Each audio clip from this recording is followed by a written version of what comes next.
Hello and welcome back to the channel. I'm Loudguns, and in today's episode I wanted to just take a look at what the verse currently has to offer. Star Citizen is doing Star Citizen things and generating a fair amount of controversy, and frankly I don't think anyone needs another video about the roadmap. So instead I thought, why not get back to basics and just refocus a bit on what prospective new players are getting into and what you can expect to get up to in the game just now. Because let's face it, you're buying into a blue sky project. It's a big dream and it's going to take years to realise its full potential. I'm not even going to try and guess how long, because I try to avoid making myself look like a mug where possible.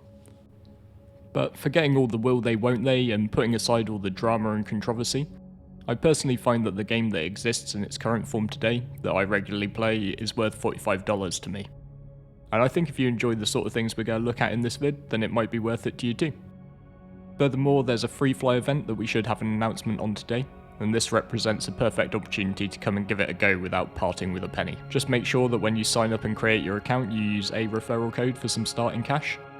This is my one, but really just make sure you use somebody's, it doesn't have to be mine at all.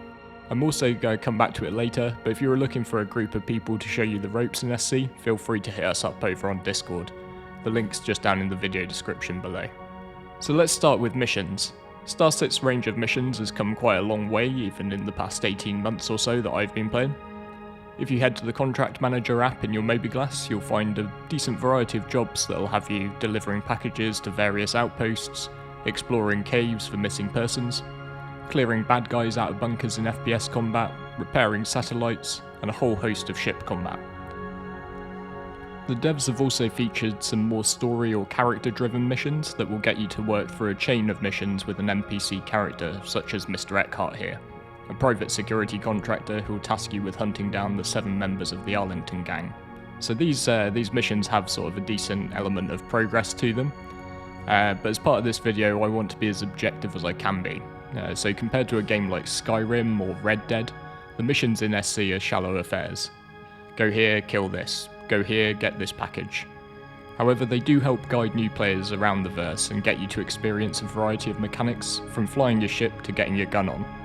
They can also be a great way to get a few credits together before you head out looking for more of a profession to pursue.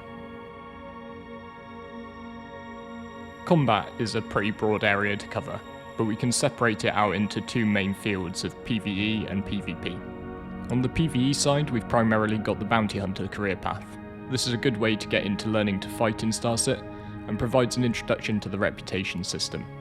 By working your way up in the Bounty Hunters Guild, you'll get progressively harder bounty missions to take down, with 6 levels ranging from very low risk targets, who basically fly starter ships, to extreme risk targets, who fly heavily armed multi-crew vessels like the Hammerhead. Something I've been a big fan of is the recent introduction of atmospheric bounties. Up until the last patch, bounties only spawned in space, but now they can also spawn within the atmo of Stanton's moons and planets. Atmospheric combat is, for me at least, a whole lot of fun, even if I don't always keep track of where the floor is. PvP though opens up a whole different level. SC is an open world, so at any point you could find yourself in direct confrontation with another player. The game has mechanisms, such as player bounties, where you can get a mission to track down a criminal player, to bring players together. But if you're really keen on getting into PvP, I'd recommend arranging it at the moment. There are plenty of groups out there who organise PvP events, ours included, but even a quick message in all chat asking if anyone wants to duel you is usually answered. There's also the option to tread on the wrong side of the law. Piracy is a completely legitimate career choice, so you could spend your time trying to relieve others of their goods and credits, as opposed to making something yourself. Piracy is very much in its infancy, but it doesn't stop some players getting out there and doing it anyway. Of course, don't do the crime if you can't do the time. At this point, it's also worth knowing that your game package comes with access to Arena Commander and Star Marine. These are 2 game modes that exist outside of the persistent universe. In AC you can jump straight into ship combat with both PvE Swarm and PvP modes, so if you're just looking for a quick pew pew fix you can head straight there. Star Marine offers the same but for FPS. I personally haven't spent too much time in Star Marine, as if it's pure FPS that I'm after, I'd say you can get less janky experiences in other games, even free-to-play ones like Call of Duty Warzone. But for me, with the current flight model offering a less sim-like experience than other space games, your Elite Dangerouses, Star Citizen's combat is hard to top if you're into that sort of thing. Combat isn't for everyone though, so thankfully it's not the limit of what SC has on offer. We also have a well-developed mining loop for any budding industrialists. Until I picked this up and got really into it, I'll be honest, I didn't understand how engrossing this sort of simulation could be, but the mining game loop has really sucked me in. So we have 3 types of mining on offer, ranging from hand mining with your multi-tool, to land vehicles that can tackle larger gem nodes, and ultimately to ships that can gather different types of metal from asteroids and surface deposits. One thing I think the devs are getting right is making these first game loops fairly easy to pick up, but then including enough complexity that they become hard to master. Mining is probably the most advanced loop, and we have a whole variety of factors to consider and tweak, from different mining lasers to a range of modules that can be utilised depending on the type of rock you're trying to break. So it makes for quite an engaging game at the moment, where no 2 rocks are the same, so there's not just like a magic number.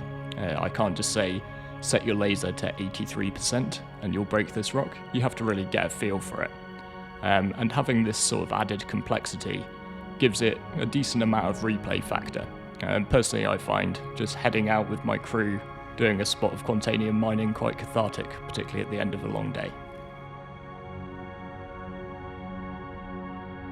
And for those of you with dreams of cruising the space lanes and seeking out profits with commodities, you can always do a bit of trading. Just buy low, sell high. Moving goods from one location that has an abundance of them to another where there's demand. Keep an eye firmly to the sky for any of those aforementioned pirates though, because when you load up on goods, it's your cash on the line. Full disclaimer though that trading is not as fully developed a loop as either mining or combat. Inventory limits and refresh rates have been artificially added while we wait for a full economic model for the game, so sometimes trading can get a bit frustrating as you try to fill your ship up with a commodity that a lot of other folks are after. That being said, we've had some really good improvements recently, with server crash protection meaning you can genuinely be more worried about the pirates than a catastrophic server meltdown. I've also been really liking the commodity price alerts that pop up in your Mobiglast journal. These provide a guide to areas that have an abundance of goods at a discount and other locations that are undersupplied and willing to pay a premium. And it might not offer the best margins, but it does vary up the loop for me, so I quite enjoy it. I pledged for a package back in 2014, but I only really started playing SC at the tail end of 2020. Part of the reason I found myself able to get more into it was the introduction of the in-game ship shops and long-term persistence between patches. There will be wipes, we had one in 3.15, where players' hangars and UEC balances were set back to starter levels, but these are a lot less common now than they once were when sort of everything wiped between every patch, which just allows players to build up the in-game cash required to purchase ships in-game. You're not going to get to keep these forever of course, but it does provide a really good way that doesn't cost you a penny over your starter pack to try out the vast majority of what's on offer. 3.16 has been a bit of an outlier, but generally speaking most new ships are made available to those people who pledge for them for one patch. Then after that they make their way into the ship shops in-game. This gives you a huge variety of ships to test drive, helping to understand where you're going to want to prioritise buying in-game when we do get wipes, or ultimately when the game goes live. And don't forget that other players can take ships out for you to use, and you'll find people in-game are more than happy to show off what they've got and let you take it for a spin. Dynamic events are in their infancy and may not be available 24/7 as for the most part they're time limited, but we're starting to get the first instances of big server-wide events designed to bring players together. At the time of recording, the latest instalment of Xenothreats just come to an end. This had players grouping up to fight in a huge PvE battle with a terrorist faction and included jobs for both combat and logistical players. Up next though is another run at Jumptown 2, a PvP King of the Hill event where one of the drug labs around Stanton will start churning out packages of contraband that players will have to compete or cooperate with each other to control. But where I feel players can really get their money's worth out of the game is by grouping up with other citizens and using what's currently on offer as a sandbox. The SC community is incredibly passionate, and after years of playing online games, it is without a doubt the most friendly, welcoming group of people I've come across. Are there trolls and griefers? Sure, it's the internet, but they are the exception here, not by any means the rule. I started playing with one of my best mates, but at some point he drifted off and went back to trying to climb the League of Legends ranked ladders. I was alone in the verse, and if I'm completely honest, a bit lost as to what I was doing. But one evening another player put a call out in global chat for anyone who wanted to join him on a multi-crew ship for a spot of bounty hunting. 3 hours later, after cruising around Stanton in a fully crewed hammerhead blasting our way through countless criminals, I was not only better informed but also just completely hooked. Player orgs and communities like ours over at Frontier offer regular player-run events from racing to group mining ops to squadron battles with other orgs. And it requires some scripting and organisation by the folks running things, and to be completely honest, sometimes it can feel like the game, with all of its bugs and missing features, is working against you a wee bit. But the platform offers you the opportunity to get 50 people together and a heap of assets to build your own mini-games with. I would really encourage everyone, new player and old hand alike, to just find a group, because this is where the game really comes to life. And with my less holistic hat on, there's another incentive to get involved with the project now, particularly if you're keen to be part of the player org. While the full realisation of Star Citizen the MMO is still a long way off, this doesn't mean that training for a live environment isn't already underway. Within Frontier we spend a lot of time running training events for new players, and just for fun events to have a laugh. But we also run slightly more serious operations where we try to push our min-max strategies, practice our security protocols, and really build our organisation. So I hope this was a useful vid for anyone considering SC, and to be honest, I had a little bit of an ulterior motive.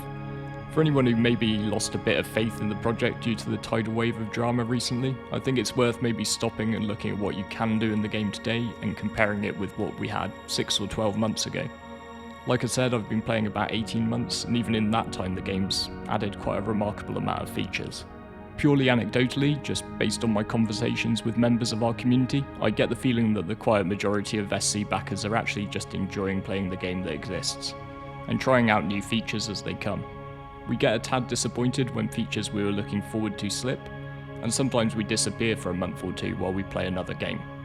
But we pop back up and see what's new and catch up with our mates in game. I know it's been a difficult month with the roadmap changes and the particularly poor way it was communicated, but personally I'm glad that Star Citizen exists, and it's trying to push boundaries of what's possible in a game rather than just delivering a rehashing of an old game or a reskinning of a proven success story. I'll stop there before I invite any more flack than I'm already catch in the comments. If you did find this vid useful though, then please consider dropping a like and hitting the subscribe button. Also, if you think they'd benefit from it, share it with your friends who maybe haven't played and should consider getting in on the free fly. That sort of thing massively helps growing the channel. And if you would like to go the step further in supporting us, then check out the link to our Patreon down below. But honestly, just being here is more than enough. And with all that said, thank you very much for watching all the way to the end, and I look forward to seeing you next time.